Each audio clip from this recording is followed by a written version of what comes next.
Betty to lead us through the karakia, please. Let's give you 2 seconds to find your app. Whakataka te hau ki te uru. Whakataka te hau ki te tonga. Kia mā kina kina kiuta, kia mā tara tara kita.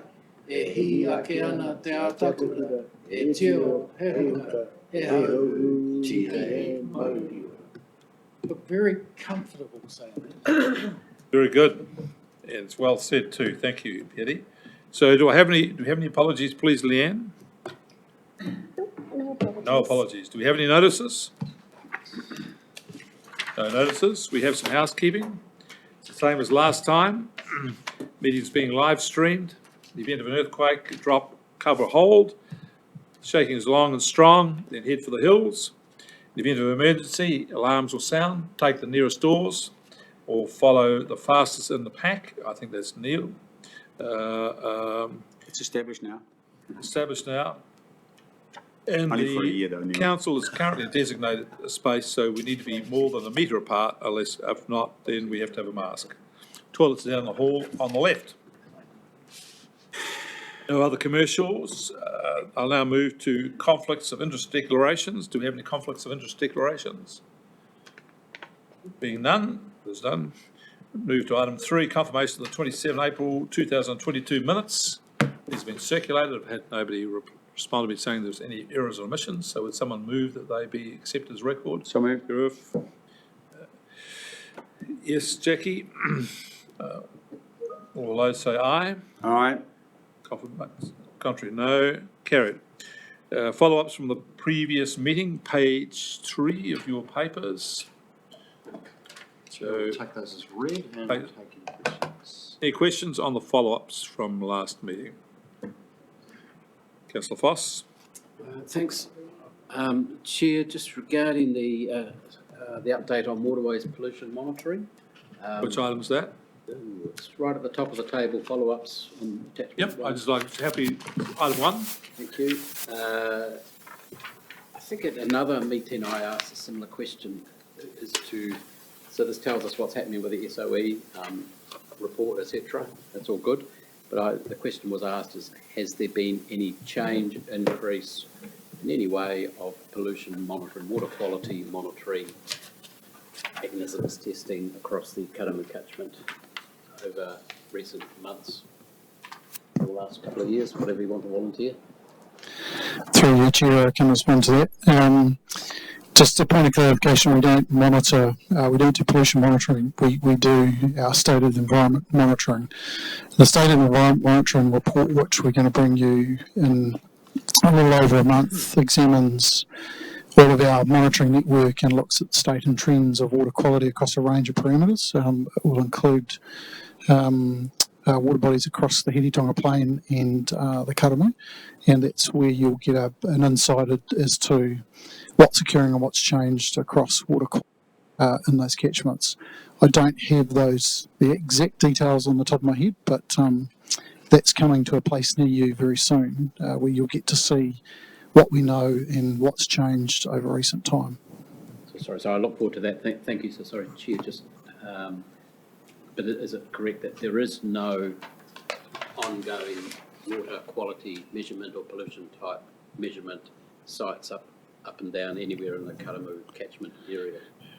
So we have water quality monitoring in every catchment in the region. Yeah, okay. So we'll talk about it when the SOE arrives then. There's quite a bit more I want to inquire about there, Chair. Thanks. Jeff? Yeah, and no criticism, but only positive. I went to Tipahui on Monday the 23rd, where there was a workshop for farmers on creating farm resilience through stock water reticulation. As you know, in 2020, during our drought, I raised this point, and it's great that we now have to see this in place.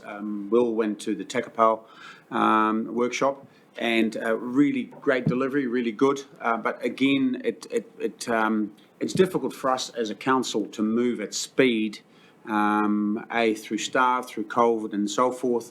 But now farmers were saying it's maybe not the right time to actually get this thinking coming through because they've got grass, up to their elbows, and they can't see quite a need for it. But the farmers who were there and the questions that were coming, it was a really well-run workshop, very informative, I found. And the farmers who were there actually brought out initial reasons why we need to do this, because now with waterways having to be fenced off through the national policy, freshwater policy, this is another reason why we actually should invest in this and continue to support our farmers in doing it. So Ian and the team, thanks very much for getting this across the line. It is not cheap to actually meet with farmers and have consultants delivering this, but a great job done, and the baking and the feed afterwards was also much appreciated. Thank you. Thank you. Any other questions? All right, someone move the report be received. Oh, sorry, Mr Chair, if I could. You're on the follow-up, aren't you? Yes. Just the letter to the incoming chair of Nikki. Yes. Is there scope to send an invitation to the Board of Trustees and the chair for a discussion with council? Yes, James and I are meeting with the new chair, and that's certainly a suggestion we'll raise with him directly. Thank you. All right, someone move the follow-ups be received. Will, Gareth? With the question, all those in favour will say aye. Aye. Contrary, no. Carried. Let's move to item 4, significant organisational activities. Over to you, James. Thank you, Chair.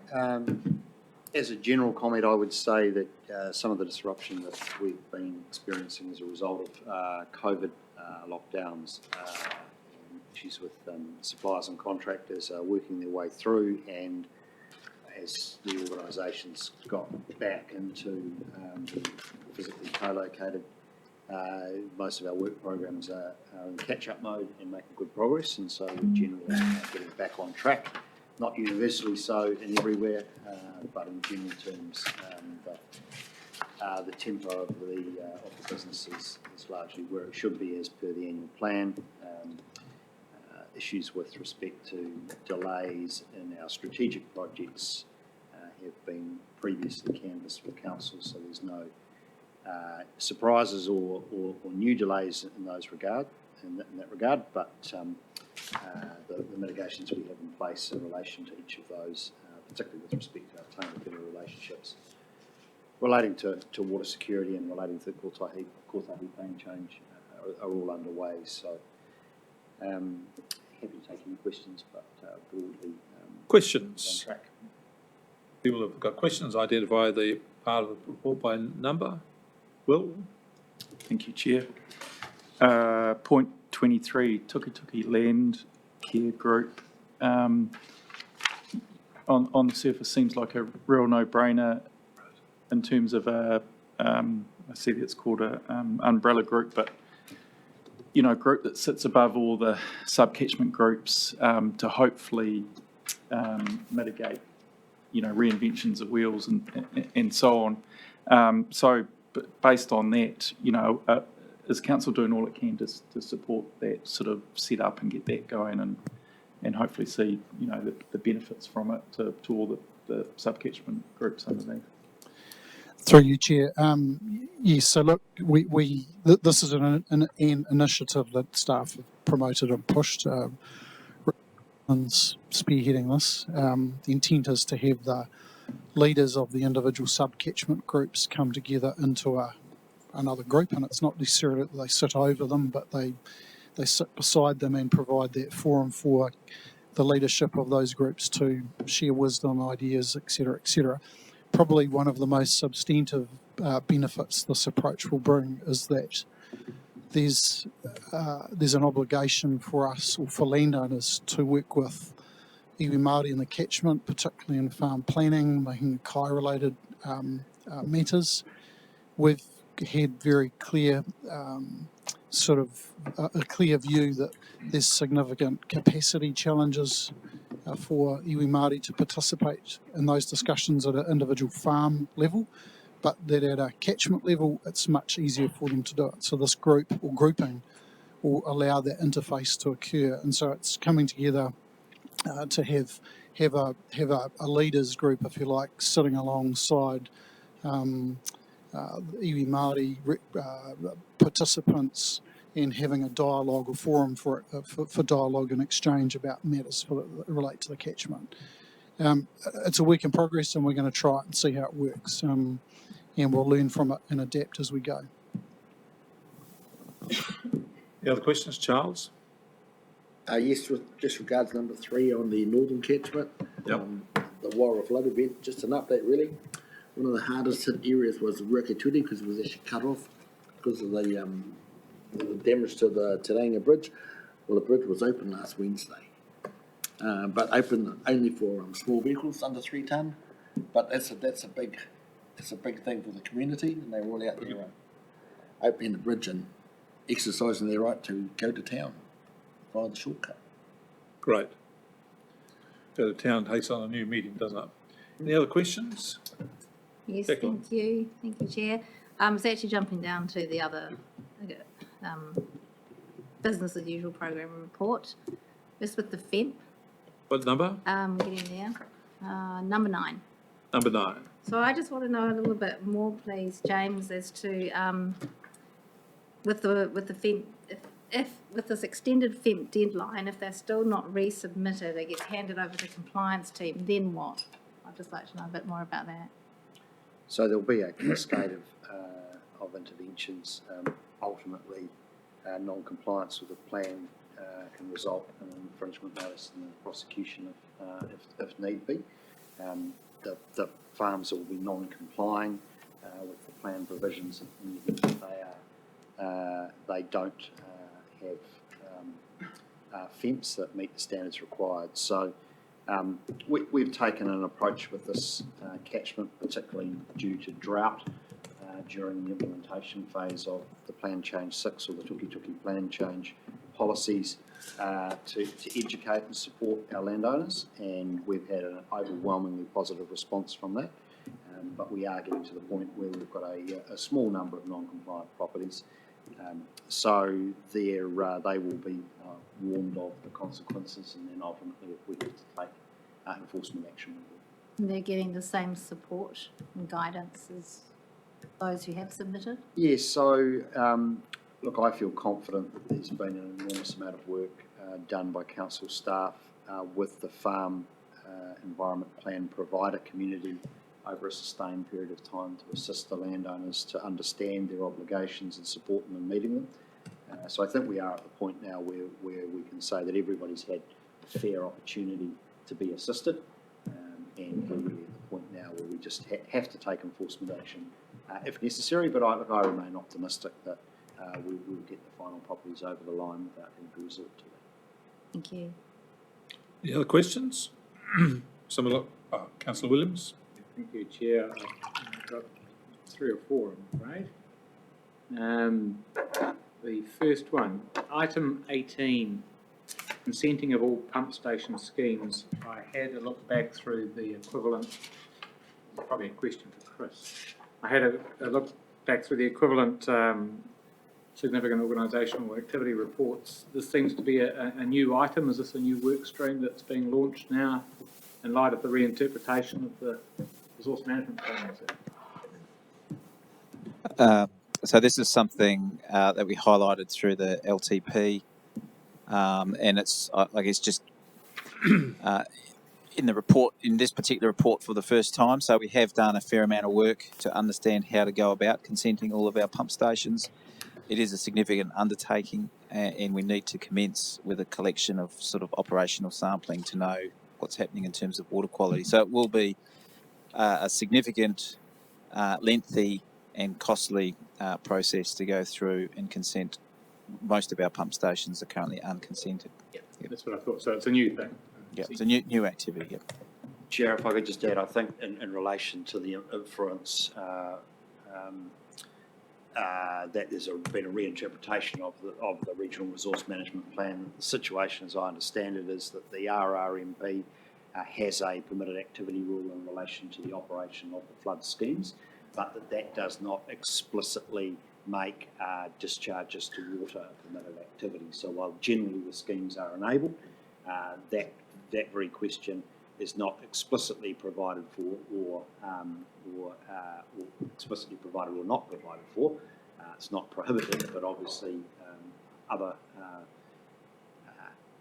parties in the community that wish to discharge to water do need to obtain a resource consent to do so. And so our interpretation of the RRMP is that we should have historically held consent for this purpose, and as we haven't, we're now moving to do so. I'll leave the shop. Good. Second question. Yes, thank you. Now, the Apatuki Flood Control Scheme anticipated release of the next tender. Where are you going next in relation to where the first tender round that's underway? That 19, 20, 21 and 22? Sorry, that's number 20. Number 20, thank you. What's the next priority, Chris? So we have a number of sites. So it's all in the Upper Tuki. We've identified a raft of sites, and it's a bit of a balance between the priority sites we make available and where contractors would prefer to go. So I can provide a map, perhaps, of those priority areas if that's useful. Yeah, that would bring it to life for us. Yep. Thank you. The item 25, erosion control scheme, I asked this question carefully. Catchment advisors will be supporting advising landowners to deliver on their erosion control plans. And we're talking about, I'm imagining, including the Wairoa catchment areas. I imagine this is a pretty sensitive topic for people. Is it being handled in a reasonably sensitive way? What's happening there? Through you, Chair, absolutely it is.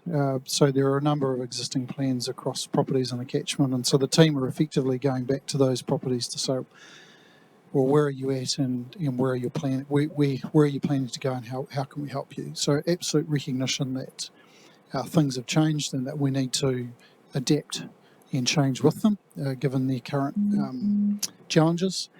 So that's one point. The other point is just perhaps not clear in the point above is, look, we're doing things like saying those changes may in fact result in that part of the region having greater demand for things like our pole supply. So we've prioritised supply for the Wairua area in general, recognising that plans and views have changed and we need to change with them. But yep, great deal of tact. As I mentioned at EICC, you've got a team up there who are really punching above their weights. They've been very proactive in engaging with and contacting and supporting their clients per se. Certainly, thank you. And certainly endorse that. That was definitely the impression we got on our site visit to the property we visited and having spoken to the team. I guess my next and last question is item 1 of the project's explanation, and it's to do with right tree, right place. That's kind of the converse point in a way. Now, my understanding is we've got a number of pilot farms that we'd like to get up and running and information from, so that the scheme can be expanded with a 250,000 hectare problem in front of us. I'm getting a sense that this, as I mentioned in Wairua, is not exactly like selling ice creams on a hot day. I understand that we are going to get another report about this, maybe at EICC next or CNS, but can you just give us a sense of what some of the pushbacks or the barriers to entry or getting these pilot farms established that you've encountered might be? One of the most immediate impacts, a property that we had in the northern part of the region that was ready to go was effectively shovel ready. There was a change in trustees. They brought a different philosophy and things changed. So that's one example. Probably the challenge has been, if you like, developing the legal and commercial documents and relationships in a manner that suits the farm and the operator and their management or governance structure. So we've had to work our way through that. And then the other part, purely and simply in terms of the pilots and getting the thing started, has been availability of trees. But we've got 2 properties that are being planted at the moment. You'll get a lot more detail on where we're at with the project in July EICC, including what's the year that's passed brought to us. We've just recently concluded a Landowner Survey, and so we're unpacking that right at the moment to figure out views and perceptions. So what does that inform us, and what does that tell us, and what does therefore will our next steps be on the project? So you'll get a reflection on the past and what we've learnt, and then a forecast on what we're planning for the future for the next 12 months. That's coming to you in July. Thank you, Ian. Thank you. Councillor Curtin. Thank you, Mr. Chair, and I've got 3 questions in relation to the strategic projects. Are you progressing up to the strategic projects? Sure. Just following on from Councillor Williams' question in regard to right tree, so page 14, project 1. Just a further question. You've answered most of that, but you're highlighting 2 properties that obviously you've commenced. They're actually now pilot properties. Is that correct? Yes. And what is their location? One's Central, or both Central Hawke's Bay. Both Central Hawke's Bay. Yeah. And just in regard to that, the engagement with potential candidates for pilot farms, can you give us a nature of the engagement in terms of that? You mentioned the legal and commercial documentation. Is the concept generally being accepted? How's that planning out? Engagement, in terms of how we found these properties, it's effectively been through either our initial leads and or our catchment advisors. So who do we think is shovel ready, who's ready to go? Engagement has then been via Michael Bassett-Floss, working with the manager, the governance team, et cetera, on their views, what they need, the development of a farm forestry plan, commercial modelling, what are the dollars look like, through to what are the options for funding, what are the species, and how would you like to sequence the establishment of forestry. So, for example, one of the properties, they've got a radiata plantation going in early, but subsequent alternate species coming later in the sequence, so that they're not doing the whole farm all at once. So the point of the pilot has been to exactly that, find the people who we thought were ready to go for the conversation, work through with them what they needed and how we would be able to respond to figure out what the recipe or the model or the template might be to scale up to the broader pilot or the broader program of work that we're proposing with TNC. I guess that's where I'm coming from is, yes, it is a pilot. We're experiencing an engagement. Are there roadblock blocks to where we're heading? Is the pilot telling us something already? Too early to give you a definitive yes, this is the key thing that's stopping it. What I would say is, talking to Michael this morning, literally, about the very, very early survey feedback, it would appear to me that there are parts of the region, particularly Wara, who as yet don't fully understand the concept, and they are probably concerned about this being a whole farm afforestation proposal versus a targeted nuanced scheme. So what that's leading us to is saying that we need to plan and are planning woolshed type seminars to get into those communities and bring the product to them and explain it to them directly rather than relying on others to do that for us. Thank you. Yes, I'd appreciate if in that reporting that's coming forward, we're able to get a picture, particularly the cost build-up of engagement. Everything is a learning in my view, and we need to document that and see how it's progressing. I'd be interested in that. I'll move on to my next question, which is... Oh, we've had 3.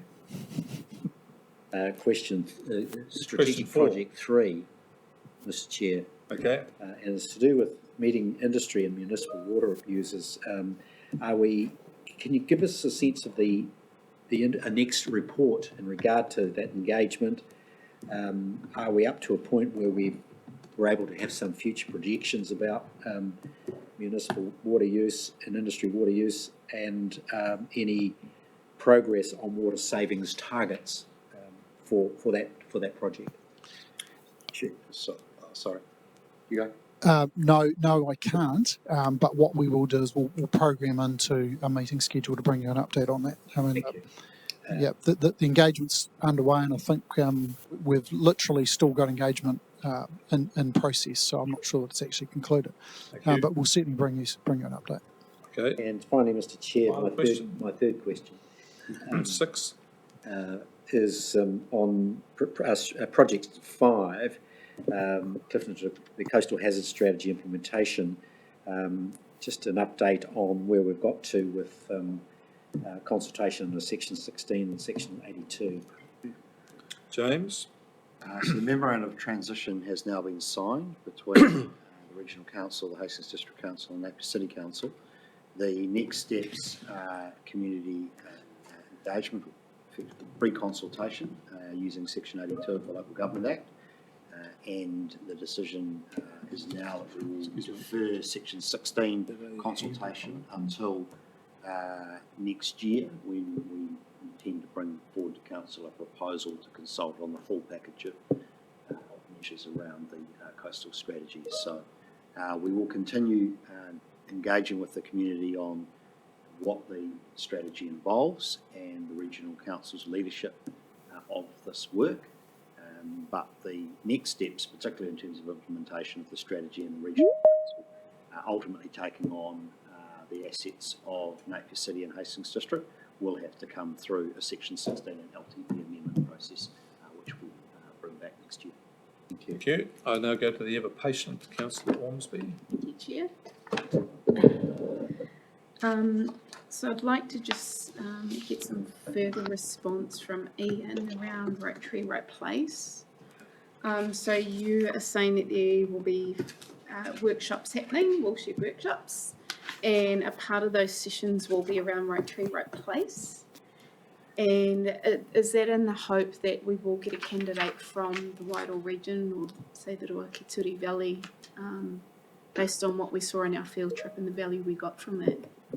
So no, just to be really clear, we haven't arranged any sessions yet. We've literally just finished a survey program to understand views and perceptions, which we're now unpacking. What that's indicating is that we need to get into those communities and talk to them about the project rather than relying on general communications and word of mouth. So that's what we're thinking and we are planning to do in the near future. Within the reporting, can we just have a bit more detail around the pilot projects, where they are, and I suppose the significance into when it will be measured around sediment, because essentially that's what we want to do with this project, is with improving water quality, that we should be trying to target those catchments or sub-catchments that would give the greatest benefit to show us the results. So maybe just a bit more detail around that. Yeah, we're definitely going to bring you some detail on the properties. At this point, we're taking, like I say, who we think is shovel ready to come through the door. We haven't necessarily put a water quality lens across it, but that will absolutely be part of the targeting in the future once we've understood how this will work in practice. And then the second question is around, it's heartening to see that the harvesting of our poplar and willows will be prioritised towards Wairoa, so that's fantastic to see. And in that, is there the opportunity for any natives or any other schemes that we have, because it talks about poplar and willow, that we can advance or prioritise to Wairoa as well? We don't run those schemes ourselves, but we've supported the old Te Uraraka billion trees type programs. We do have assisted reversion projects as well. I can't tell off the top of my head whether they're still whether they're occurring in the Ruakituri catchment and whether they're progressing or not. What we do know and are working on is our pole supply. Native plants are certainly part of the mix, but I don't think they're necessarily a priority solution for that part of the region right now. They're probably something that will come later, and once they've done the initial stabilisation of quite large and extensive slip areas, which natives generally aren't as effective at as space poles. Right. Apiata, you got a question?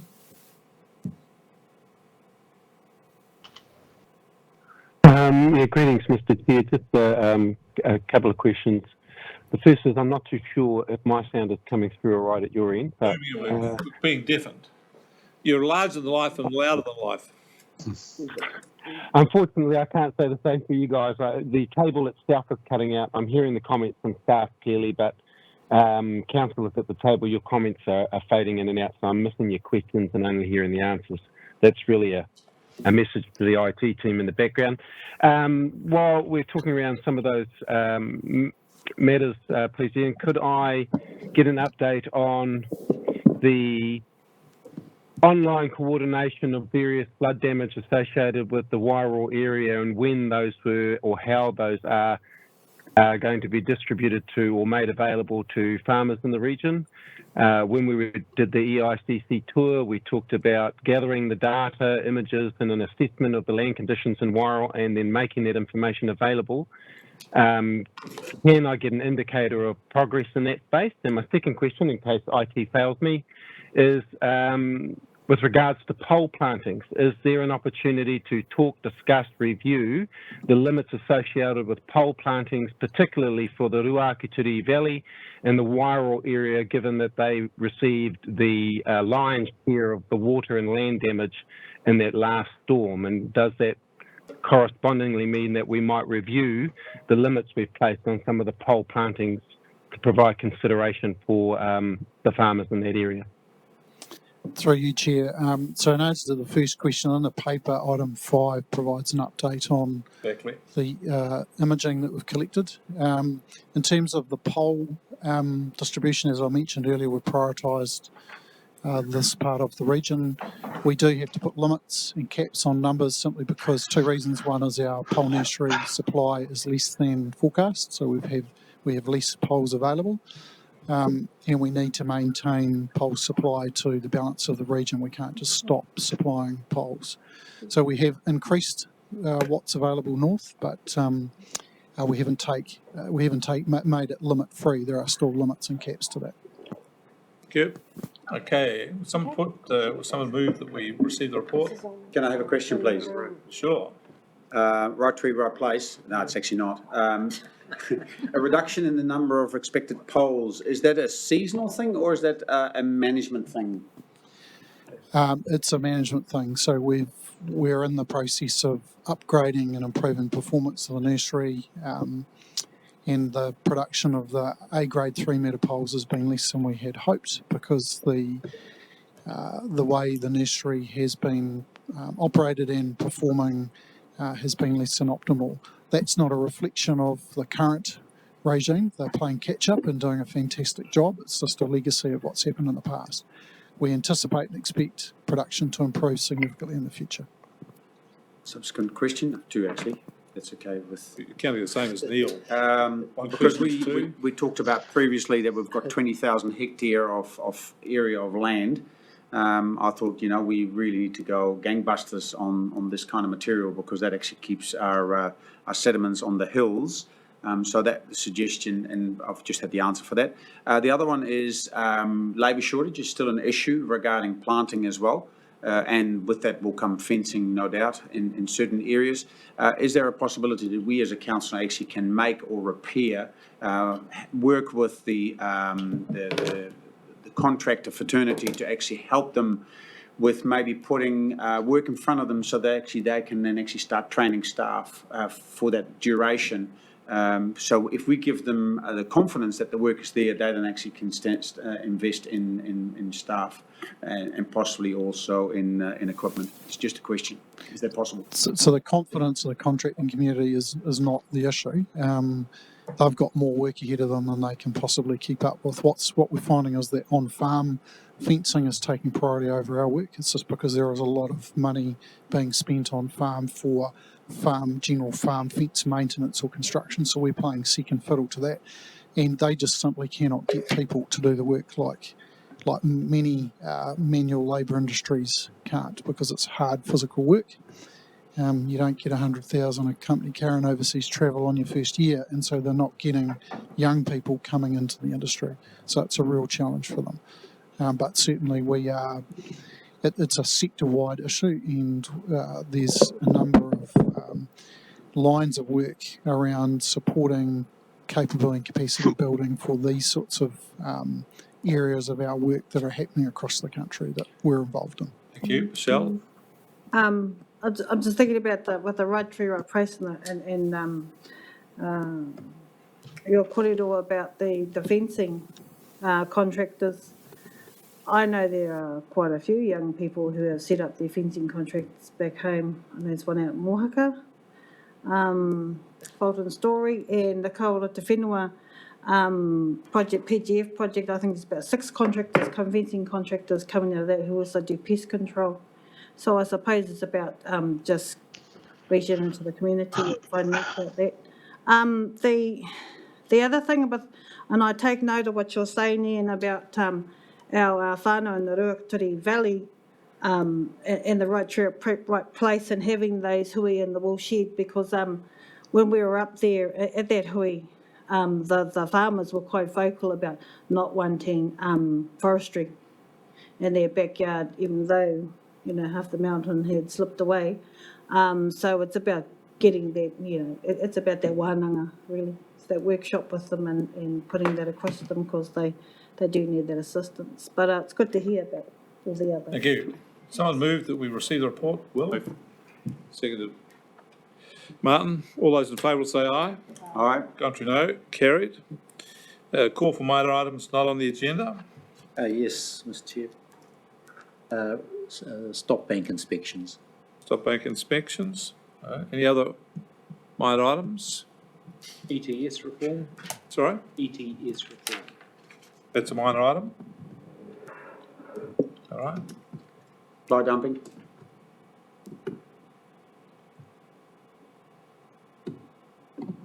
Okay, 3 items.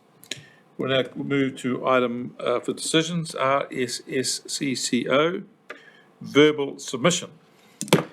We have hovering above us Paul Bailey, former councillor of here, beamed in. You have on your program the paper and the essence of Paul's submission. So the rules are, Paul, as you well know, you have 10 minutes. It's a little bit like the chase. The more you use on other things, the less there is for questions. So we'll be generous with the 10 minutes, and the clock is running when you're ready. Just let them know to unmute. Unmute. Fascinating, Paul. You are muted. You're muted, Paul. Unmute. How's that? Perfect. Perfect. You're perfect. Okay, yeah.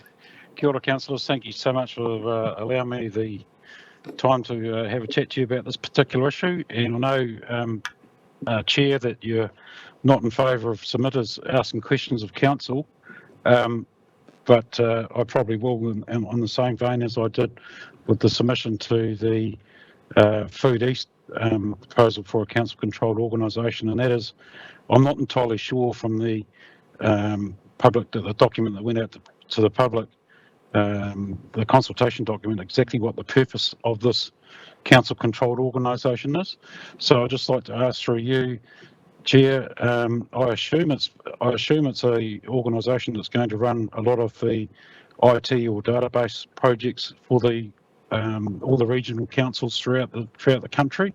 It's just, like I say, it's just not clear about that in the consultation document. So can I just get some clarification on that, because that'll decide me one way or the other where to go. Thank you. I I think I jokingly said to you one time that we're here to ask questions, not you. You're here to tell us. Right. Who's going to answer this from the staff? Is it James or Katrina? It's a submission, so it would normally not. I realise that, but he's asked a question, I think. Highly unorthodox chair. It is. Well, Paul Bailey was never orthodox. He just doesn't know how to be orthodox. So the proposal to establish the CCO is effectively to create a vehicle for potential services that would be decided upon and entered into by council on a case-by-case basis. If they were significant and material, they would be subject to consultation either through long-term plan or through an annual plan consultation process. We have an existing set of collaboration arrangements nationally through the regional sector that are being that have been effectively informal, that are being formalised through this, the creation of this entity. So it is taking over coordination, if you like, of the existing activity that exists between regional councils, collaboration on a whole range of things. You can think about what we do around national policy, freshwater resource management, what we do around our flood engineering, etc. So it's bringing that into consolidation and then potentially building on that with further shared services that might be more significant, such as in IT, HR, those sort of corporate areas in time. So the idea at the moment is not to introduce any new services that the ratepayer will be funding. It is a consolidation of the existing into a single vehicle, and that vehicle will then provide the opportunity for delivering future services should council wish to take them on at some later date. So there's no obligation on the council beyond what its current commitments are. Thank you for that explanation. I appreciate that. So that then leads me to make comment on that proposal, on the proposal in front of us, in that IT especially is an issue for councils in terms of the amount of money that gets spent on developing new IT projects, which is fine in itself, but the governance of those sort of projects requires a certain amount of specialisation, which if the CCO is intended to be more than just IT programs or IT projects for the regional sector, then I think you guys have got an issue in terms of making sure that the correct people are sitting around the governance table managing these things. I think and that would be the main thrust of my comments. I can see a lot of sense in councils collaborating on these issues, but I'm just concerned, especially, like I say, especially around IT, that requires a certain amount of specialisation, which general people struggle with. So I think that's something you need to keep in consideration. And that's the end of my submission. Well, I want to thank you very much for that. You've got 5 minutes left, but we've done. So thank you, Councillor Bailey. I think the point about this is that it's not to be, this process is not to be an end in itself, it's to be a medium of doing something. That's the simple answer. It's only going to be a way in which we collect up all that we're doing currently into a single entity, rationalise it, but also I think gives the opportunity, as you've identified, if there are 10 councils involved and that require a single piece of intellectual capital, then rather than have 10 people chase one piece of intellectual capital, it then can be purchased collectively on behalf of all 10. It's logically sensible. Yeah, I have to agree. And I was having discussions with my son who does IT projects for the Rangitikei District Council. We specifically had a big discussion about dog control and licensing fees for territorial authorities and about how that could so easily be put together by all the territorial authorities. I see Councillor Tapani sitting back in his chair there, but it was just the mechanics behind it would have been quite straightforward, because at the end of the day you're all working under the same legislation, so it makes sense to not reinvent the wheel in every different council. So thank you so much for your time, Council. I appreciate the opportunity to speak to you about this issue. Thank you very much. Thank you. Thank you. Okay, right. See you, Alfie. All right, let's move on to item,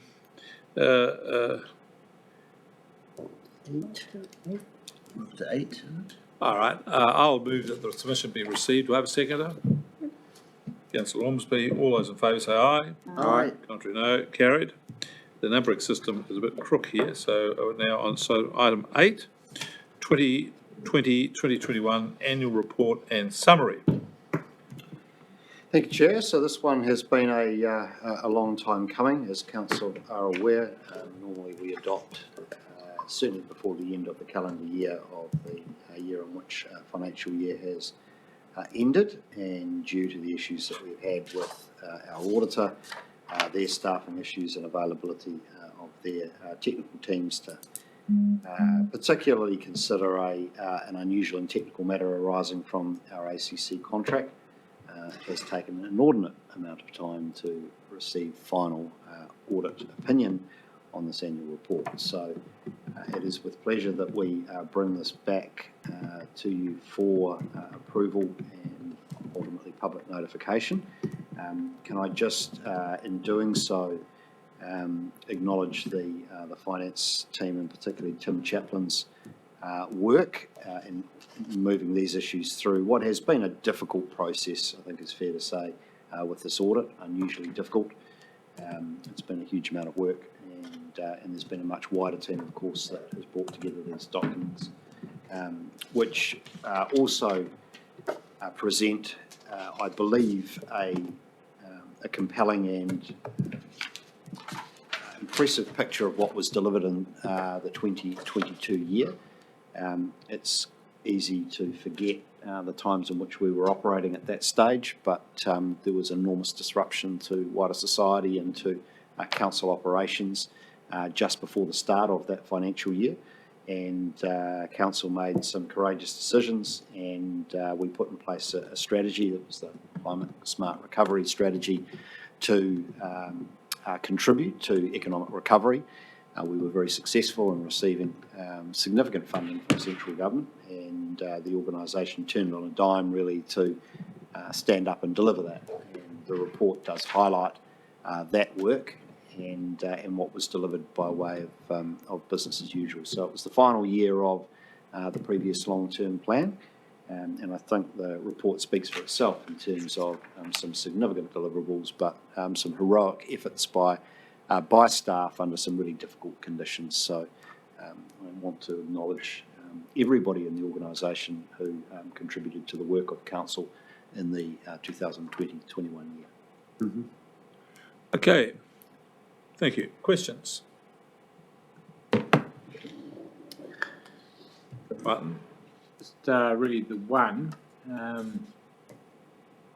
although there's a lot of interesting material in the annual report itself. The question I have is on the covering paper. What should I take from the words, or more importantly, should anyone of the interested public take from the wording of paragraph 7 of the covering paper? What does that mean? Paragraph 7, you mean of the annual report paper? The reference to an unmodified audit opinion will be issued. You just don't put that into some sort of lay or plain English terms. So it was drafted in that tense because at the time the paper was finalised, we'd had verbal audit clearance, and we've subsequently received written audit clearance, which is in there. On unmodified, in plain English terms, means that the audit found no matters of concern or fault with respect to the council's accounts for the year. Councillor Curtin? Oh, I'm just happy to move when you're ready. Councillor Ormsby? Can I make a comment? Is that in the actual annual report, Yep. that What page you on? Ngaruroro looks quite small And Napier looks quite big, so I think they're mixed up. Yeah. Sorry, On page, which page oh, I are we don't on? have the page number. Oh, 28. 28. A few things in here which are a bit odd. Look, it is possible that there may be the odd error, given the size of the document, but Thought since I'm a Napier and if anything constituency spotted, that would councillor. be gratefully received before these are lodged to the web, but And also just look at the numbering of the projects on those 2 pages. They don't quite align. 2 Keppels up in Tutita.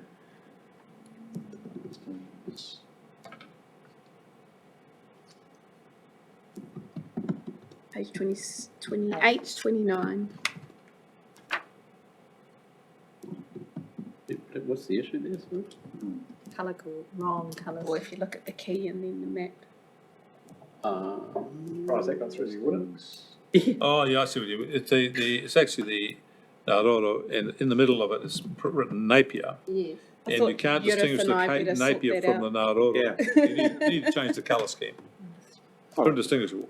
Oh, and the numbers of the projects as well on those Yeah. 2 pages. It's just, yes, the Napier there, see, Napier should. They start should the all other be way. blue. Yeah, exactly. The colours are too close, right?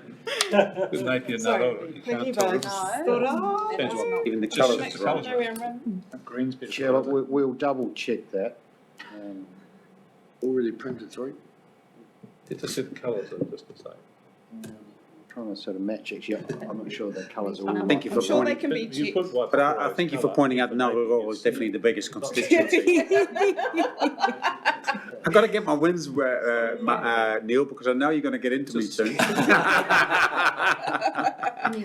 All right, any other questions? Oh, just while we're on errors, on that annual summary, I realise it's only been 3 years in, but just the councillors' photos with the names, just there's 2 there, around the wrong way. Great. Are you Councillor Williams again? I do apologise, I really do. That explains the police outside. Oh, no, that's that annual. Yeah. Didn't quite make it in. Yeah. Martin Williams, you're absolutely correct, my apologies. Okay, so that's that page. Then go to the annual, the full annual report, page 157. 157 of the report, 159 in Stella. I've just got a list of the remunerated members there. We seem to have dropped off a certain member and picked up a foreign one there by the name of John Foley. Someone doesn't like me. An identity crisis over there. Isn't that the name you sign on your credit cards, isn't it? And then just one question, if I may, Chair. Yeah, Yes, John. very quick. Okay. I've just got to find the right page now. Page 43 of the document, page 45 of Stella. By 2040, Hawke's Bay is carbon neutral, and then under the activities it lists right tree, right place, etc. And then it's got Upper Tuki gravel extraction. Now that's not really that's more a climate adaptation activity than a mitigation carbon neutral. Yeah, I agree with I that. agree with that too. Yeah. We'll make that change. Are you moving motion again? Well, I had this whole section marked to comment on, but assuming that we were past amendments, but if there is the opportunity to amend, I'll make the comment that that whole section is significantly underwhelming about our efforts. It talks about being, the whole... What section you talk about? This is on page 43, the aforementioned page that John Foley referred to. So it's part 3, community outcomes, and the heading is by 2040 Hawke's Bay is carbon neutral, but the content actually refers to our both mitigation and adaptation strategies, and so I'm suggesting that the heading is extremely underwhelming given the content. And can we actually reframe that so it's much more explicit? Is that possible in the time frame, James, to to rework that whole half page? Well, the document has been audited, so That's- I need that's to take my concern, yes. advice on that. Of course, that strategic plan objective has been revised in the new long-term plan, because this relates to the previous Okay, long-term right. plan. So So we moved to a The 2050 question's target. answered. I don't think we can.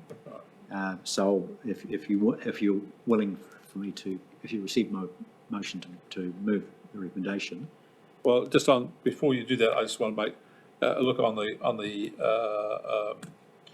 introduction. I thought we were focused very much on the some mechanical things, and we hadn't actually focused on work we'd done on stop banks, and we're looking at, the sort of more strategic issues forward looking in there. But if we can't amend it, we won't. I think we've seen this, haven't we? Haven't we seen the Yeah, drafts? it was provided. And it was previously. subject to Yes. getting the final opinion, so Correct. it's been through. Good done. Iterated. Yeah. I take Councillor Curtin's motion. Who's Well, going just, to second it? I move the I need a adoption of the seconder. report. Councillor Foss. All right, all those in favour say aye. We haven't asked for speaking to the motion. I thought you'd already spoken. Well, I'd like to speak to it. All right. And just to comment that, All right. moving forward, let's look forward, if we can, in our next iteration of the report, make a significant commentary about our approach to climate change and put that up front and centre, and make the most, if you like, of telling the story about what we're doing about this emergency that we're in. The other thing, Mr. Chair, if you allow me a moment, again, I think we need to be careful about how we present information, and I refer to our group of activities, asset management, page 72, where I'm pleased to see there were no incidents of out-of-channel flooding in the Napier area. So we've got a performance measure which says there were 0, and we know that wasn't. I'd assume Elders Huxley actually wrote this particular part of the report, because we need to be explicit with the public that things did happen. 0 wasn't the answer. Well, Elders Huxley as well. So. Well, I read that and I thought, had a similar thought. I thought, what was it? Just, can somebody explain that? Because it was out of channel. What would we regard the Napier flood event as? In channel? Well, it's in the past. I don't know if we need to iterate it. All I'm suggesting is that for the next report, we are very clear about what the measure is. Okay. And 0 is not an answer that stands any sort of channels scrutiny. weren't broken; they went over the top of channels. Well, the water came out of the channel. Yeah. We're arguing Maybe it semantics. didn't go in the channel. My point is, let's not cry over spilt milk or spilt water. Next time we do this, let's make it clear what actually happened and don't pretend that something didn't happen. Okay. One Yeah. last point. Yes. It's just for your own personal protection, Chair, do you know you have your personal email in there? Not your councillor one? I do. Okay, just checking. I asked for that. Okay. I fought for it. Right. Thank you. All right. We can explain to you later.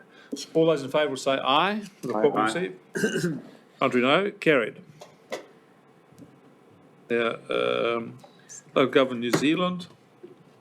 So, Chair, is there no opportunity for discussion on the annual report? We had the debate, we had We had conversation. some questions on the annual report. I don't recall. Councillor Curtin spoke. No one else asked to speak, so I put the motion. Yeah, but fair enough. He didn't really give you an opportunity. Whole year's activity and anyway. Well, if you wish to go back and speak, I'm happy to be in your hands. It's all that quick. Councillor Williams. No, you talk, I'll forget. Don't worry about it. Next year. Okay. We're on to the Local Government New Zealand 2022 Annual Conference and Excellence Awards. Where are we up to on this? Mr. Chair, this is a little different this year. Usually we put a paper to council seeking council approval for a smaller group of councillors to be delegated the the council's proxy for voting at the annual general meeting of LGNZ, including in relation to a series of remits that will be put. I understand that this year the annual general meeting will not be happening at the annual conference, but will be happening at a later date, and we would bring back those remits for some guidance and voting on those a little bit later in the year, probably the June council meeting. And given that it will be I believe it will be a Zoom or online meeting, it will be reasonably straightforward to delegate somebody to attend because they won't physically have to be at the conference.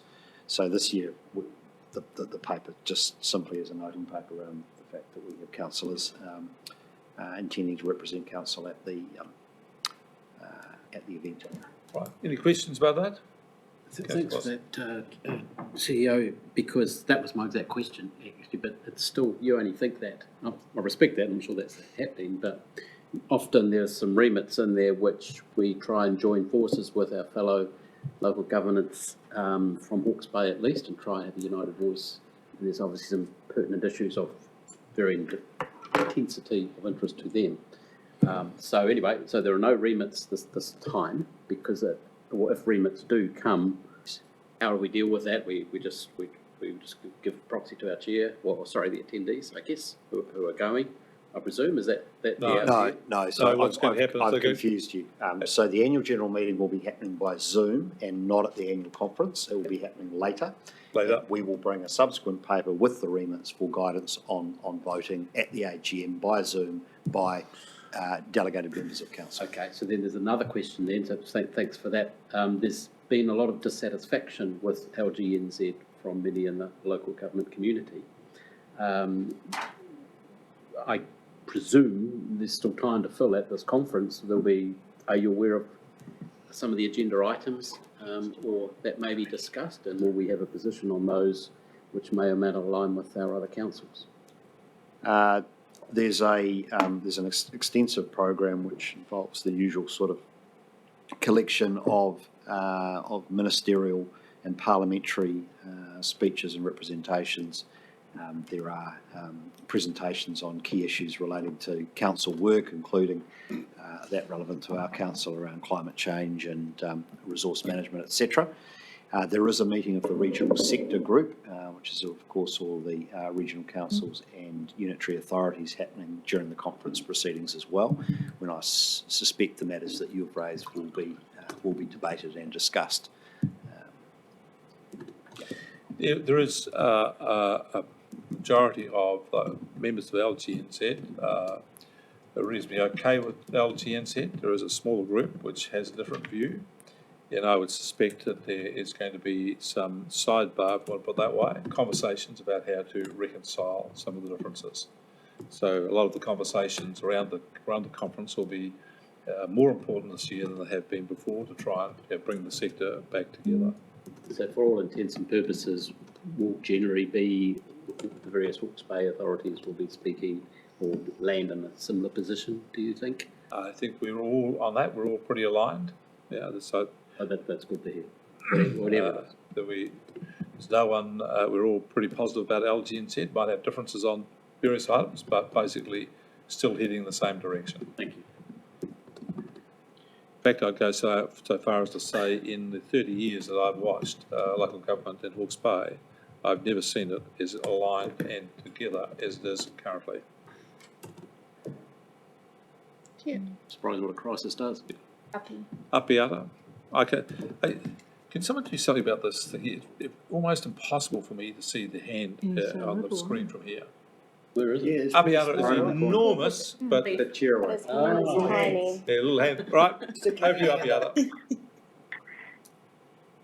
Thank you. I hope you can hear me, Mr. Chair. Just a question around the local LGNZ conference. On the 19th, I noticed in the paper it speaks to the 20th to the 22nd. On the 19th is the Te Maruata portion of the Local Government New Zealand Conference, which is where elected members of Māori descent or those representing Māori, which also includes committee members and staff of local authorities, are able to participate in those aspects which have a unique Māori focus. And I note that well, what I want to do is express the interest of some members who from the Regional Planning Committee who would like to attend just the Te Maruata portion of that conference on the 19th. And I'm waiting on confirmation from members of those who are interested. Can I get an indicator from, I'm also aware that there's currently no budget allocation for tangata whenua members to participate, but I have encouraged the members of the RPC to give this some consideration because, one, the volume of work that's been indicated for tangata whenua reps across the country, there are distinct advantages of being able to participate in that conference and coordinate some thinking in those spaces to help, particularly those working in representative roles from Māori. And so while I recognise item 9 speaks of 4 councillors who will be going to represent HBRC at that conference, I'm seeking some advice on how we can enable tangata whenua members to attend the Te Maruata portion of that conference on the 19th. Well, just to say, happy to receive a proposal and just a sidebar discussion with the Chief Executive, it would be favourably received. Subject to working through some of the details, but first, welcome it. Okay, any other questions? Will someone move the report be received? Will, Charles? All those in favour say aye. Contrary, no. Carried. Fixing the common seal. You're off. Yeah. So moved, Mr. Chair. Yeah, that's seconded. Will. Yeah, thank you. All those in favour say aye. Contrary, no. Carried. Can you do these numbering? I can't understand this numbering system. The next item is the report from the May EICC. This is item 11. We just need to fix the common seal. We've done that. Oh, sorry. We're moving. Lightning fast, James. Lightning fast. You blink, you snooze, you lose here, James. EICC, I invite Councillor Ormsby to give us a report. Yeah, thank you, Chair. Just like to thank and congratulate everyone on our trip to Wairoa. I thought it was highly valuable. Our catchment staff were amazing. Our site visit, and then the Tai Whenua for inviting us to hold our EICC meeting at their site. Just a few comments, particularly around a success. So project 3 of number 5, so our IRG flood control resilience funded project in Waipawa has been completed. So congratulations to the team on that. And also just with point 9, our Hawke's Bay Regional Council forestry item was deferred and we've decided to defer it to CNS committee. So possibly if we can have an amendment to the recommendations 1.6 to add on to corporate and strategic committee. Other than that, You're sorry. More than happy for you to do that. If you So want to I'll move it. Yeah, move the report and Yep, subject with that to amendment. subject to the forestry paper going to CNS. Yep. Okay. Right. Any other questions, discussion people want to raise? Okay, we'll have a second for Councillor Ormsby's, Councillor Foss. All those in favour will say aye. Aye. Contrary, no. Carried. Next item is the staff submission on National Adaptation Plan. So Gavin's here to speak to this as the author. Gavin, invite you to make some contribution to it.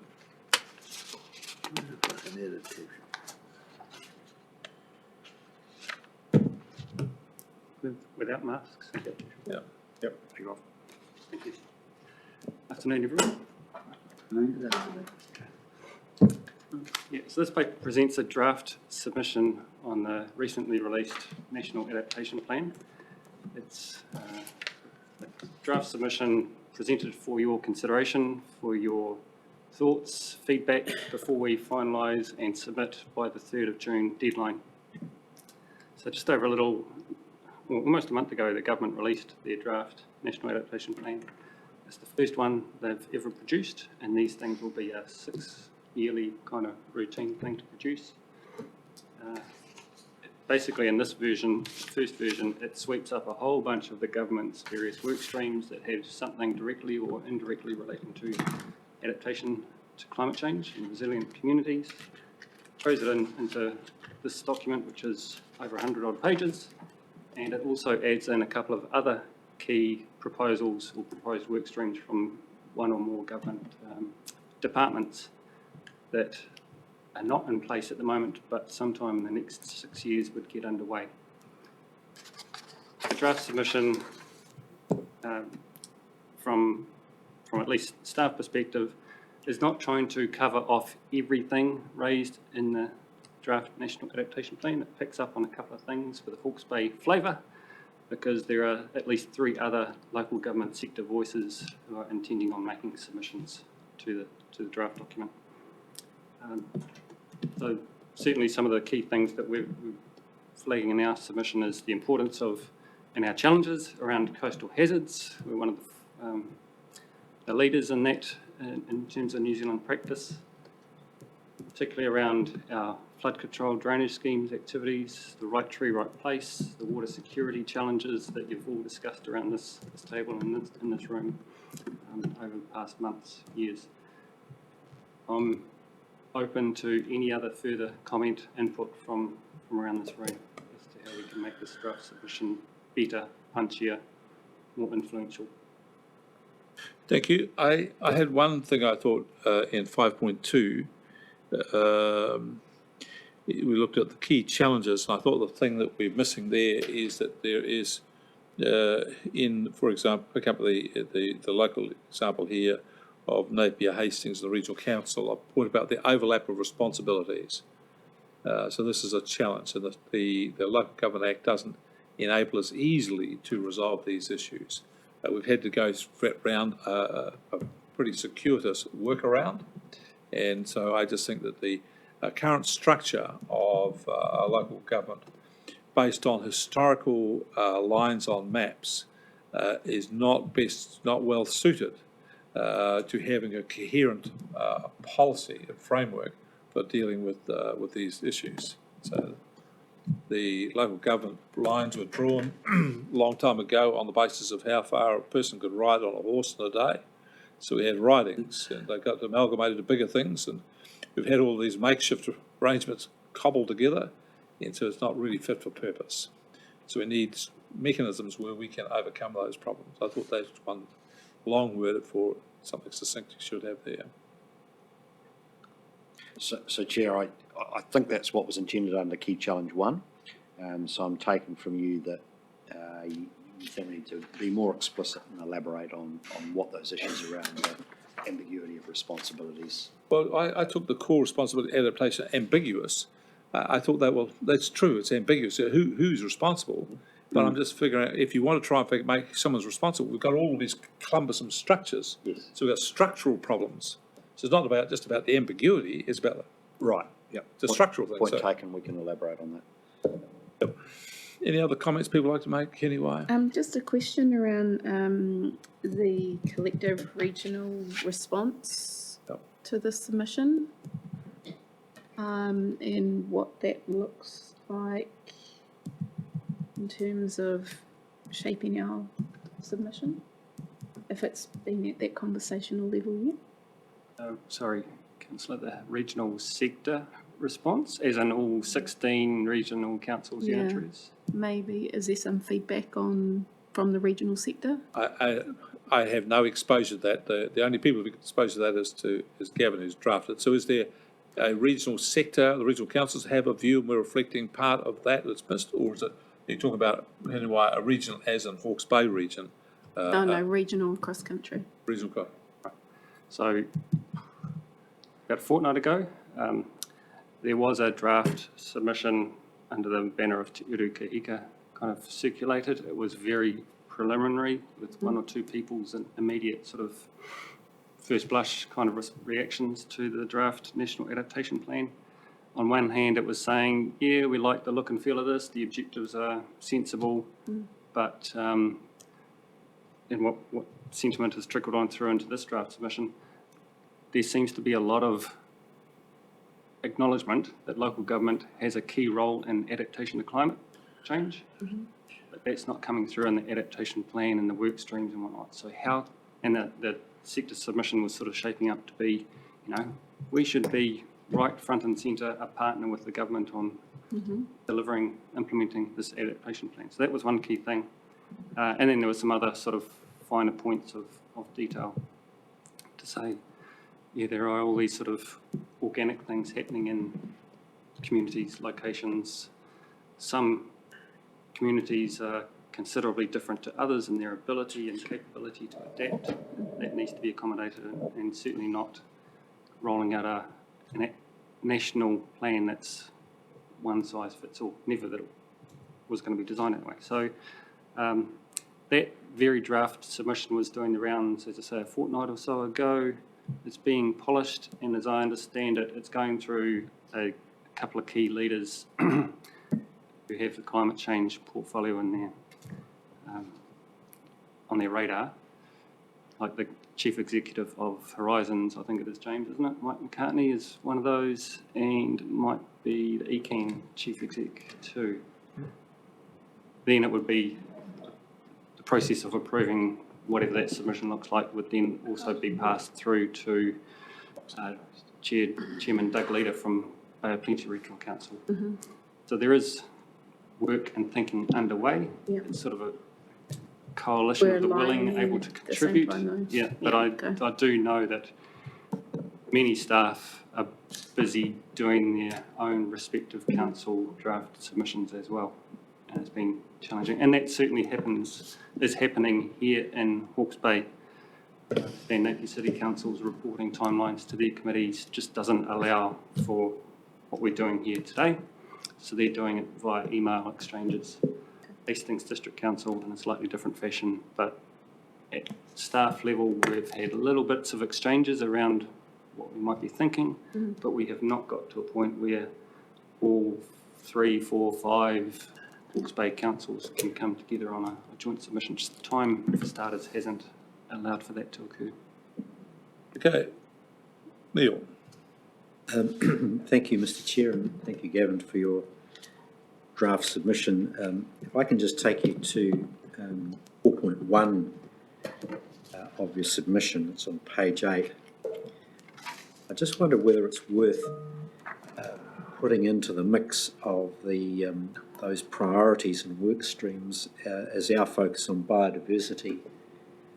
So reflecting one of our priorities there to examine the impacts on biodiversity of climate change, drier, warmer weather, the impacts on identified flora and fauna.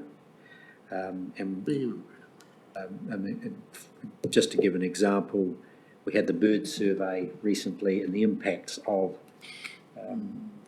changes in coastline affecting bird breeding, that sort of thing. And might include fisheries resources, what's happening with warmer oceans. Do we have to increase exclusion zones as a result of climate change? Those sorts of bigger strategic decisions based on biodiversity as being a priority. Gavin, think that's okay? Yeah, yep. Sure. Councillor Williams. Yes, thanks, and thanks for your report there, Gavin. I'm just quickly scrolling through the emissions reduction plan. I did have a quick scan at it a while back and somewhat underwhelmed. It seemed to be very sort of clear your throat rather than make a big announcement sort of stuff. But can you help me with whether there is anything to do with funding support for flood protection schemes? There was a regional sector group paper that we had at our Environment Integrated Catchment Committee meeting, where there was a regional pitch for funding from the Crown to partner with local government. Is there any, would it be worth drawing attention to that in the context of support for, flood-related concerns as an adaptation risk? Ask the CE to answer that. I'm probably a little bit more proximal to those representations right now. We've got Mr. Dolly in the room. The regional sector's submission will heavily emphasise that work that we've done around flood schemes that was presented to the ENICC committee meeting, and be emphasising the need for a funding conversation and mechanism. The letter that we've had back from the ministers responsible in this area most recently has suggested that the funding in the budget for climate emergency, it's the Climate Emergency Response Fund, some several $1 billion, is not currently going to be targeting adaptation activities. It's heavily focused on mitigation. If you read the minister's forward to the draft National Adaptation Plan, there's some quite strong themes coming through that emphasise the government's philosophy around adaptation, particularly the need to avoid moral hazard and future planning by communities through further exacerbating our current vulnerabilities, as well as an emphasis on the resource management reforms, Strategic Planning Act reforms, etc. And the pointed comments in there about the need for the private sector, insurance, industry and homeowners to be bearing costs here. I think we are seeing a reasonably clear signal from this government that its emphasis is going to be on emissions reduction, and that's where its funding and policy emphasis is going to be. And climate adaptation costs will, to a large extent in their minds, lie where they fall, and that will fall largely to local government and to communities. So that hasn't been, I guess, considered within the regional sector to be a favourable response to what we face. And I think what we see with the National Adaptation Plan is a lack of awareness of the fact that while we need to do a whole bunch of long-term planning to avoid future risk, we have large numbers of communities that are vulnerable today, and managed retreat from all of those locations is not practicable in every case. And you can think of Wairoa, for example, or even the Heritonga Plains, for example. So we actually are going to be living with clear and present risks to life and property for the foreseeable future, which is going to require sustained public investment to protect. And it's disappointing at this stage that the government hasn't been seized of the urgency, but we have got a little bit of light at the end of the tunnel that there is a piece of work being done around the recent flooding events in Westport, where the government is looking at what does a comprehensive package of measures look like and who might fund that.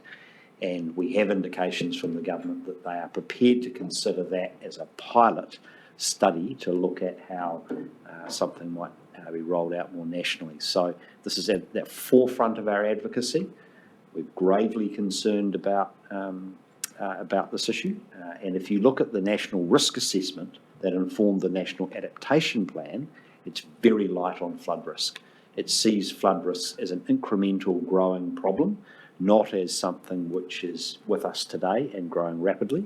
And I think on average now we are having a major flooding event every 8 months in New Zealand, and that will only continue to grow. I can see it's conspicuous by its absence in the plan scan. The other thing that doesn't seem to be in there is sediment. And I'm wondering if the submission could look at partnering with or support for local government, regional councils like ours, where you've got highly erodible slopes, really struggling to get anywhere near the level of scale to adapt to ever-increasing severity, frequency of rainfall events. And to me, that's climate change adaptation, pure and simple. Might be a topic worth exploring. Well, that's true, but it'd be fair to say that given the conversation we had on right tree, right place, some of those communities which are on high erodible land least inclined to talk to us about right tree, right place. So we have a bit of a contradiction to resolve there. And on the on the other side of adaptation, I do have some sympathy with the government on the adaptation. I saw recently that the real estate agent skiting about an extraordinarily high record price for a beachfront property in a North Island, popular North Island location. So people are well aware of sea level rise and still paying record prices for properties on the beach. So should the ratepayer or the taxpayer be indemnifying them against loss? Councillor Voss. Thanks. Thanks for the submission. The paper's very, very polite, very nice. No one will take offence from it, I'm sure. But I'd suggest, first of all, often in these discussions, there's a kind of confusion between carbon neutrality, net carbon zero, and gross carbon zero. I know it's not kind of for this paper, but it's even flooded through this conversation, I think. But in your 4.2, we just talk about the anticipation of a drier, warmer climate placing pressure on already finite freshwater, etc., etc. We had a presentation from, I think, someone in Ian's team on the predicted lower rainfall across the plains, Ruataniwha, Hiratonga, particularly about 15-20%, I think, from memory, and then bucketing down at other times. Point being, there's no reference here that I can see, unless it's in one of those attachments, that the economic cost of this now is a bunch of thunderclouds coming at us. And again, it's a comfortable paper, but I would put in Hawke's Bay we anticipate a dry, warmer climate, which will have serious economic implications for our region, for our family, for our aspirations, or something. Simply because at the end of the day, it is now having an effect. It will have an effect, and we've done a lot of work within this council, presentations in this space. So I'd suggest, Mr. Chair, that some of that gets just referenced or noted, because your examples of beachfront properties, for example, you could also apply that to the price per hectare of land on Hiratonga, which may or may not have access to water for crops, or at least less water. I know it says it's there, it's finite, but actually it's decreasing by acts of this council as well as nature or climate change. Thank you. Councillor Van Beek. Yeah, in similar vein, thank you very much for the submission. And likewise, I would like to see some stronger words in there. So in the covering paper 12.2, it's mentioned there, land use change and practices to achieve water resilience. Could you explain to me what that actually means? Because that is the opposite of what I thought we as a council were aiming to do, and no doubt there will be land change, but is that an answer as a totality, or? And then I'll take you to the submission itself, to 4.1 and 4.2. Yes, the comment in paragraph 12.2 was in reference to, changes to practices of land use can occur on site within the same operation, so they can get more utility out of the limited amount of water that they do have or can access, right through to actually land use A is no longer fit for purpose in a changing climate. We now need to have a land use B type of thing brought about. And it's just having the systems, the institutions, the support, whether it be financial or rules and regulations from government, enabling those changes to occur on site within the same business operation or to a more wholesale macro level kind of scale of change. And I've heard this many times before, especially being involved in tank, and it came from a certain group of people who didn't want any further intensification on the plains, but also didn't want to see any more water being utilised. So then we go to number 4.1, and we talk there about water security. Can you explain it to me what that means, water security, in the context of Mana o Te Wai?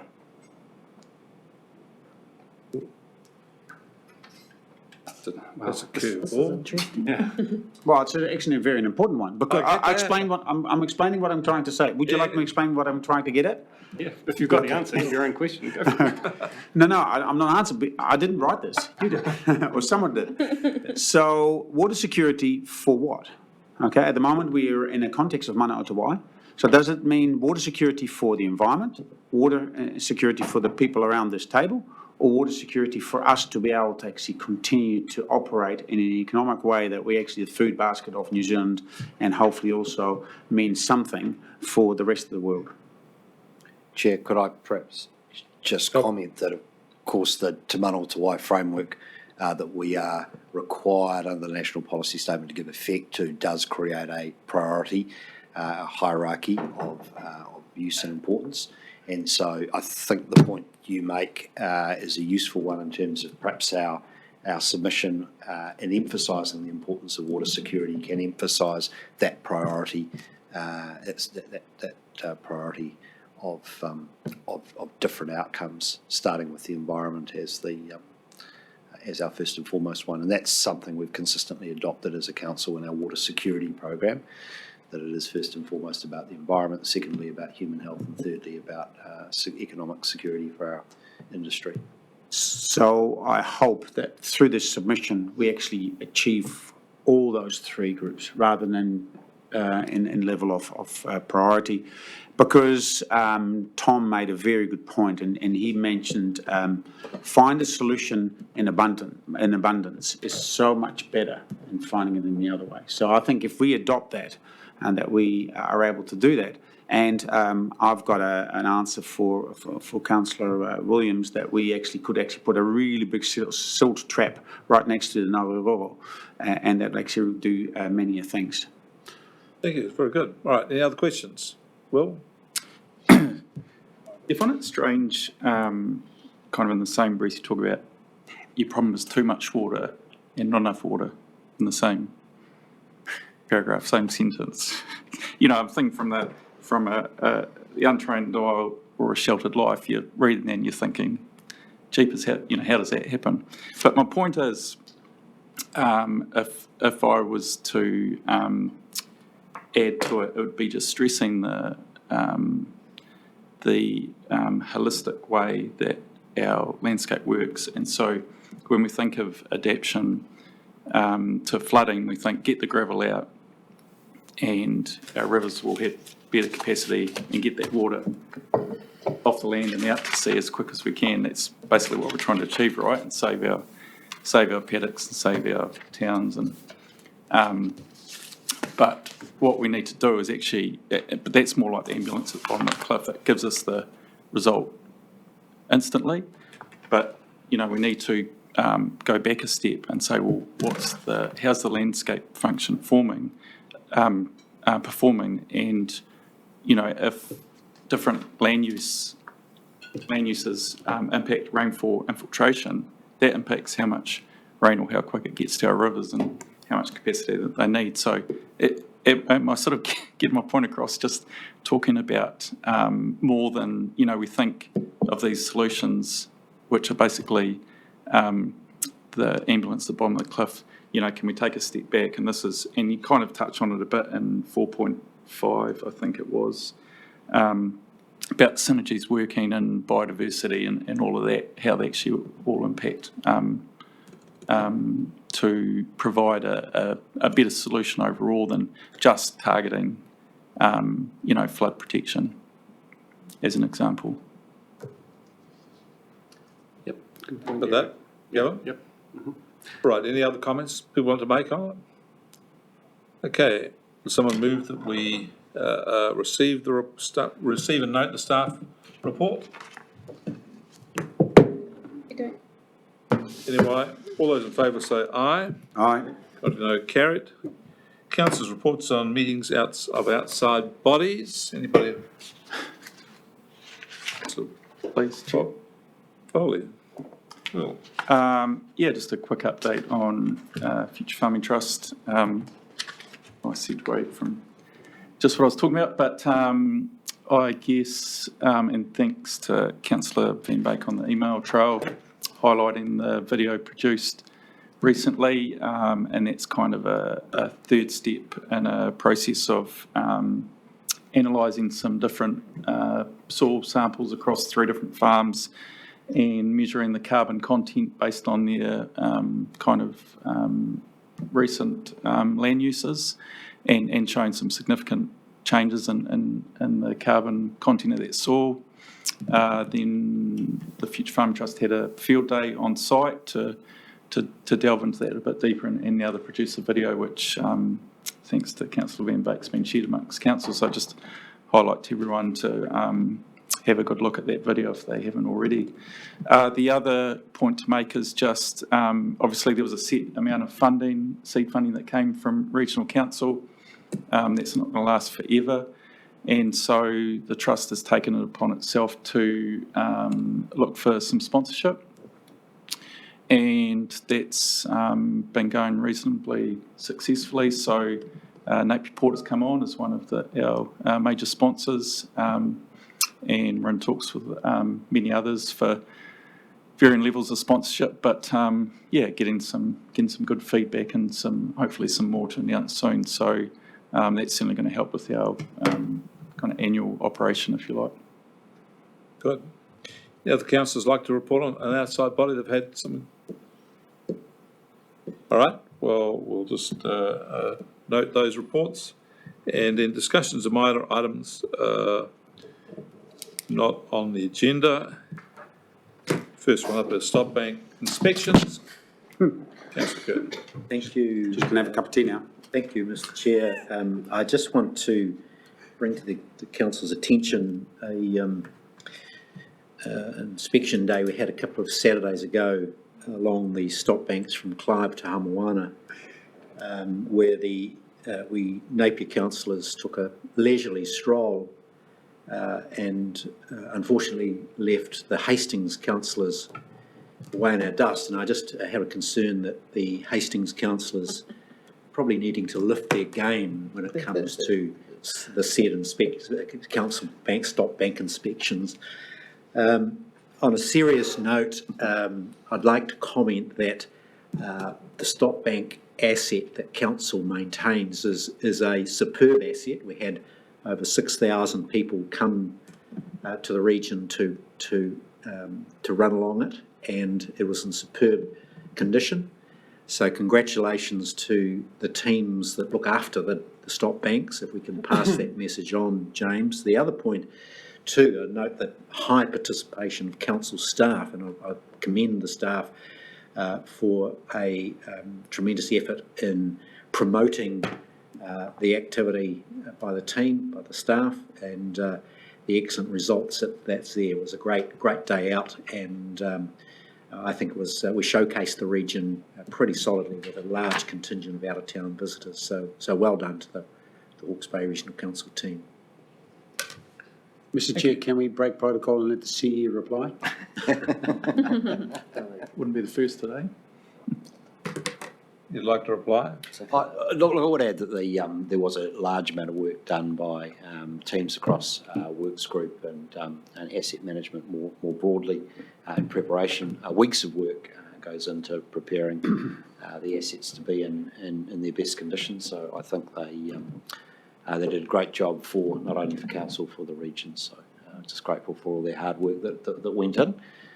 And do note that our councillors were somewhat in front of most of the staff. In fact, all but one of the staff in terms of results at the finish line. So most impressive leading from the front. And it's wonderful to see multi-purposing of assets. Right, ETS reform. Councillors here, or are you talking? I'm talking about the stop banks. I just thought it was great. The people looked on them before just as stop banks, and now we've got runways, walkways, cycleways. It's just fantastic. Yeah. All right, we've got a minor item, and Councillor Williams is going to, in a minor way, talk about ETS reforms. Yeah, look, I just think it's some good news here, and I feel the old epithet, "Fools rush in where angels fear to tread," might cover what I'm about to say, but there's some, I think, very positive reforms coming to our ETS settings, which would remove participated in some of those workshops that Lawrence Yule chaired that would remove the permanent forest, I think, category, for exotics. And I think that's going to be great in channeling investment into, plantation forestry as opposed to just sort of carbon farming and lock it up. Really where I'm coming from, though, is that I think in a climate change context, there's a rather sad irony that I fear at least, our Right Tree, Right Place project is getting caught up in the crossfire of the very understandable dismay in our rural communities about offshore subsidised investment leading to wholesale farm conversion to pine forestry, to the demise of our rural communities. And, I just have a concern that we're getting caught up in the midst of that. I really think, we need to strategically as a council make sure that there's very clear daylight in all of our communications, particularly for the benefit of our catchment teams up in Waterways, between Right Tree, Right Place and wholesale pine farm conversions. There was a protest on the weekend. There's a letter in the paper today which said, I support it, said planting eroding slopes, but not wholesale farm conversion. So hopefully the ETS changes will in time reduce the pain that our rural communities are experiencing and the concern they have for the future of, the rural schools, Wairua Township, AFCO. And in the meantime, if we can keep that daylight between the two conversations and try not to get them tangled up in the way we message as local government leaders. My personal view, and this is where I'm going out on a limb, is that I really think the very best thing we can do for the sustainability of sheep and beef farming, for the sustainability economically and environmentally of our rural communities, for Wairua and for AFCO, is Right Tree, Right Place. And I just hope that message can see some daylight in the space I seek to draw between those two conversations. So thank you, that's my minor matter. Thank you. Councillor Van Beek, you would like to talk about a topic? Yeah, topic to us called fly dumping. Fly dumping, okay. But before I do, just like to point out to you, 3rd of June, My Way launch. Sexy, we haven't talked about it today. I think we should have. It's quite a very important date and activity that we're going to undertake as a regional council, and that's the transport on demand. So we should not forget that. And no doubt we'll get to see and hear quite a bit from the results. Fly dumping, once again, it's something that has been a passion of mine and a real blight on our landscape. And I hear it, especially from rural landowners who have to deal with fly dumping in front of their gates, near their properties, but also from the park rangers right across Orohi. And some of it is quite old. And I've said it before, and we really should, as a council, take a lead in this, and we should develop a strategy around fly dumping. And that means getting Napier and Hastings and possibly Central Hawke's Bay and Wairua involved. And we need to get outside assistance and people who understand what a strategy looks like and how they actually can resolve it. Myself, I've been involved in a very successful strategy, which was the RSE scheme, and that was the scheme to get seasonal labour into the horticulture and viticulture industry in a sustainable way. And look where we're at now as Hawke's Bay. And we haven't looked back since. So once again, we can do it again, I believe, to actually getting people from outside who understand strategy and how you build strategy and how actually then put it on rails and push it off and that it can look after itself, because it is an absolute blight on our environment and our open spaces that we should enjoy. And generally, the public understands this actually comes from towns. If you identify what's in the rubbish, it actually, and you look at addresses there, they're all addresses from town. So people from town who can't be bothered go to the dump, they actually go for a drive. And I've even seen along one of our roads in our area, every 50 metres there's a bit of gravel, and then a little bit further on there's another pile of gravel, every 50 metres, and they've just stopped, unloaded. And the owner who has to mow that possibly will ruin his mower on it. That's just one example. You have seen it all, you've heard it all, and I really encourage we as a council take a lead in this, and it unfortunately will come at some cost, but that's the only way we can clean up our environment. Thank you. Well, councillors, that comes to the end of our council meeting for May. Thank you for your concentration, your effort and your contributions. It's been a very useful meeting. And now I invite Heathy to close our meeting. Closing karakia is on the app, it's kia tai.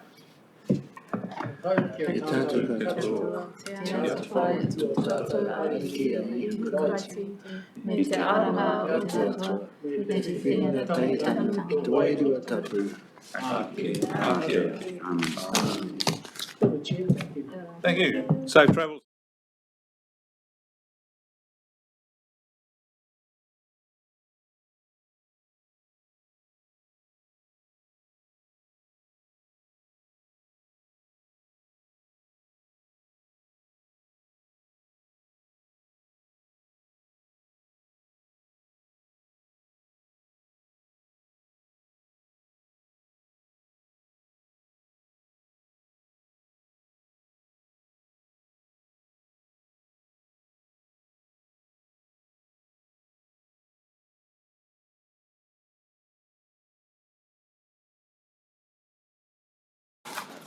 Frankly, I think that. No, I think